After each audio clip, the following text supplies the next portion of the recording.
The global commercial aircraft manufacturing market is poised for significant growth, expected to rise from $328.32 billion in 2024 to $565.89 billion by 2034. This surge is primarily driven by the increasing demand for air travel worldwide. Airlines are heavily investing in newer, more fuel-efficient aircraft to cut costs and meet environmental standards.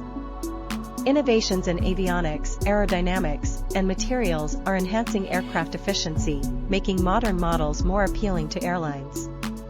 The expansion of international trade and e-commerce is increasing air cargo services, leading airlines to upgrade their fleets.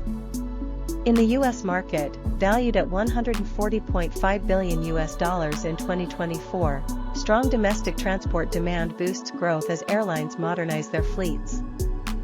South Korea is witnessing a promising market expansion with a 6.7% CAGR, fueled by growing tourism and investments in fuel-efficient aircraft. Additionally, the aircraft parts and components market is on track to reach $223 billion by 2034, supported by airlines needing high-quality maintenance parts. Aerospace manufacturers and aftermarkets play a crucial role in ensuring aircraft longevity and performance, gaining significant market share as demand rises.